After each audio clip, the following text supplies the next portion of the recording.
He's gone in, that police officer. There's more content coming out now. So you've seen the initial part where he's kicked and stomped the kid on the head. But now there's another part where you've got a kid sat down on the seats. He's told him to put his hands on his head and get on his knees. The minute he's got on his knees, he's stamping on his thigh and hitting him with the taser. So, you know, there's loads of things coming out now, which is on both sides of things. You're gonna have the division, you know, the people of division within society amplifying the situation, which is going to be very hard for the political powers to deal with it sensibly. Bottom line is, there's criminal charges there on both sides of the tennis court, if you like, and it needs to be evened out. If any officer, he's got to be reprimanded, he's got to be charged. It doesn't matter about his mitigating circumstances. What he's done is unjustified, it's a criminal offence. At the same time, the kid that's broke the police officer's nose and give that woman a black eye like this, he needs to be tried, he needs to be convicted, and justice needs to come his way as well. This is what I'm saying. I believe if one of his colleagues, it doesn't condone it, at all. He's still got that line of professionalism that he should not cross in his line of duty, which is quite clearly what he's done. But as a mitigating circumstance on his behalf, if he's got a colleague who he's being tight with, risking his life with for the majority of his police service, and these lads turn on her instead of him and break her nose instead of that man's nose, well then there's going to be an issue. If you've got police officers there and you've got 2 men and 1 woman, and these lads could have broke that man's nose if they tried, but they decided to break the woman's nose, there's a little thing for me there. And as I say, the police are the police. You can't condone his actions, but you can half understand the situation there, can't you? If someone's deliberately targeted the woman, you can understand it a little bit more. And if 2 of them have deliberately targeted the woman, you know, if these Muslim lads are deliberately being aggressive towards the woman and getting physical with a woman, when there's 2 men there, it sort of gives you an inclination, doesn't it, of what you're dealing with. But let's leave it till the full context comes out, and let's make a, you know, let's do a full assessment of the full situation and do a full conclusion at the end of it. And let's see if we have got little rats attacking women and that woman's being defended by a man. Unfortunately, they've got police uniforms on. You know what I'm like when it comes to defending women and children, people, don't you? That will prioritise everything in the situation. Do you understand? If this whole situation has arose from a woman being scared and attacked by men purposely when there was men that could have been attacked, that's the priority for me. What they done to him, faith in it, all the unjustified madness. My prioritise on that would be, hang on a minute, who the fuck think you are attacking that woman and breaking her nose, regardless of what clothing she's got on her back? That's my angle.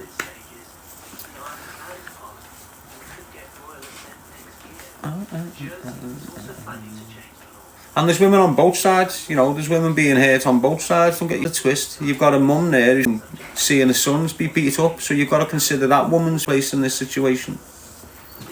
But in every situation, it should be the women and children getting considered before a man. And if you, as I say, let's just say, hypothetically speaking, right? Let's just think about the situation. You've got some, allegedly, 2 brothers whose ma's being assaulted by a man. Allegedly, they've had a fight with a man. I don't know. See, we're working on information that's not clarified. If you work with information and not confirmation, you're just punching in the dark. you're just like assuming. You jump into things that mightn't even be existent in the whole situation because you don't know in the first place. And as it stands right now, we don't know.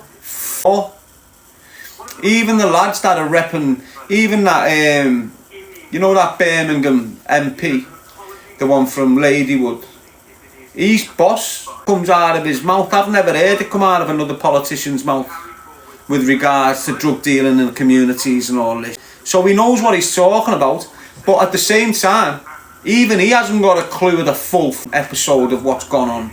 He's just listening and seeing one side of a story. That's all he's doing. He hasn't seen or heard the police side. None of us have. And there's always two sides to a story, whether you like it or not. So until we get them two sides of the story, it's pointless of us all rearing up and wanting to protest and wanting to, you know, expose the police force the way they should be and all this. But at the end of the day, it's always been the case, you know. Northern police don't take off no one, you know, the way the southern police do. You think police in London and all them areas are harsh and hard to deal with? Go up north. Go and get treated by the police up north. You'll understand what naughty policing is.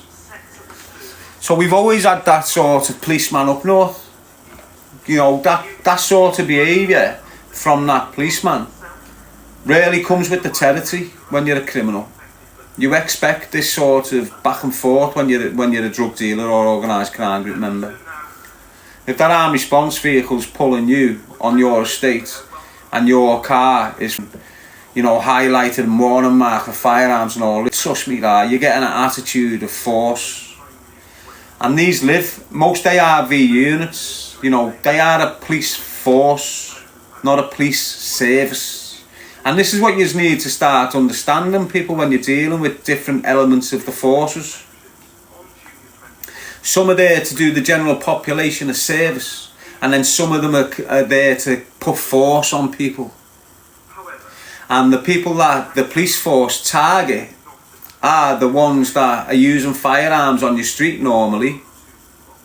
You know, they normally go out and combat them sort of situations where you've got 19-year-old kids shot dead, where you've got homes being aggravatedly burgled and people tied up and robbed and all this shit. That's what the ARVs normally attend. When you've got a lunatic on your street with a machete, ARV. It's not the normal police service that you see getting slapped about all over the gaff and having to run away from anyone. They supply a police service. They'll attend a crime. They'll attend a crime that's committed most of the times. Do you understand what I'm saying? Not a crime that's in the process of happening. Majority of the time when they're at a crime in the process of happening, it's because they've stumbled across it. Majority of the time they're turning up to crimes that are committed, done. They're just there to clear up. Whereas ARVs have always been a different breed, mate. The majority of them are ex-militants. Majority of them have come from the military. So you're basically being, you know, you're being, what you've got with the ARVs is this. Within the unit, you've got a naughty unit. And the only way you'll identify the naughty man within the unit is by his red capels on his shoulder or on his cap. ARV, they have them on the caps. They have red on them. The rest won't have red. And this is how you can identify the naughty one. Why is he naughty? Because he can shoot you on the spot without authorisation. Do you understand? So say you've got an RV chasing you, and you've got normal labels on your case, no red label on your case, and they'll be in that car and they'll see a firearm in your hand and they will want to put a bullet in your head, but they won't be allowed to until they've spoken to red label. It's red label that gives them the go ahead, right? Now if you're on the road and you've got a piece in your hand and you've got ARV behind you, and they're red label. You see the cars. Look at ARV cars. You'll see the cars. You'll have normal decals up on the car, and then you'll have another car with red, and it'll have a badge on it. That's the naughty vehicle. When you've got that on you, they can just shoot at random when they feel like they need to.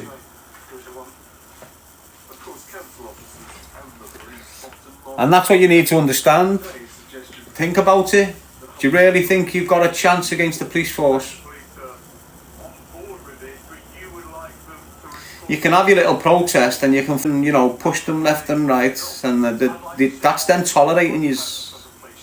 That's them learning on you.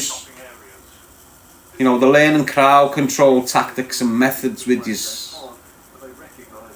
Do you really think you can take the police force on in this country? You can't. It's no possible way. They're armed to the teeth. They've got too much technology. They've got too much infrastructure. They've got too much powers to mute you instantly. You can't beat them. That's why they're in place. That's why they're there. You know, at the moment you're seeing all these crazy disturbances going off and you think, wow, police have lost control. They haven't lost control. It's when they take control you need to worry about. It's when they decide, oh, we've had enough, we need to start taking control back of the streets. That's when you need to worry. Because why? They've got the powers to do it. They've got the abilities to do it. They've got the manpower to do it. Don't sit there thinking these little women with the little bowler caps on your street and your community wobbling around is the police force. That's the police service. Excuse me, love, can you help me? Yeah, what's wrong? When you get the police force, you're not ringing them to help you. They're turning up to deal with the situation. That's why when you ring the police, you ring the police service and you go, I've got an issue. And they'll say, what's the issue? And you'll tell them, and they'll decide who's going to deal with your situation, the police service or the police force. And when the police come in force, you fucking know about it, don't you? And when the police come to do a service, you also know about it, don't you? Police coming to do a service will knock on your door. Police force coming to see you will kick your door off its hinges. So don't be stupid. Understand what the police force is. And don't even think you can challenge the authority unless you're unified. Unity is the only way you're going to challenge any power base. And not unity in pockets, because if you're unity in pockets, you're creating division. So for example, if all the people who believed in Christianity united, you're still going to be divided with all them people. Vice versa. If all the Muslim people united, you've still got a major problem on your hands because all us are still divided. And what happens in a dynamic like that is, just like what's happening now with everyone in the country and the government, the ones that are divided will eventually come together against the one that's not. Now the government will just sit back and let that happen. You know, that's their incentives there. Whatever community establishes itself first will be at war with the rest. Simple as that. The only way you stop that happening is how? Everyone unifying. If you've got more in unity, the ones that are in division won't matter. If you've got more in division, the ones that are in unity will scatter. They'll have to. At the minute, you've got more in unity regardless of how you look at the situation. The minority are dividing. But if it goes the other way, if it goes the majority dividing and the minority uniting, it's in a mess, mate. It's over. Civil unrest just goes through the roof, mate. Everything we're trying to prevent as parents, as adults, as mature individuals that have got morals, everything we're trying to prevent will come in the future if we don't unify the situation with our people. Us British people that live side by side across the road from each other, spend our money in each other's businesses. Some of yous take our money and hate us. You know, you need to get away from. Some of yous are giving people money and you don't like them.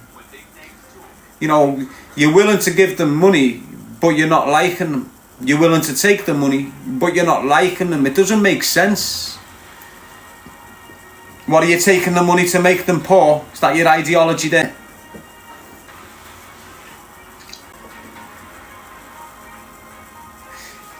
I've told you loads of times, like, if you're a knobhead, you're a knobhead. If you're a knobhead, you're a knobhead. If you're conducting yourself like an idiot, you're an idiot. It doesn't matter how you're dressed. Doesn't matter what colour your skin is. Doesn't matter how you pray or what you believe in. Doesn't matter where you come from in the world. If you're a dickhead, you're a dickhead. Just stay away from dickheads. What do dickheads do? Divide you.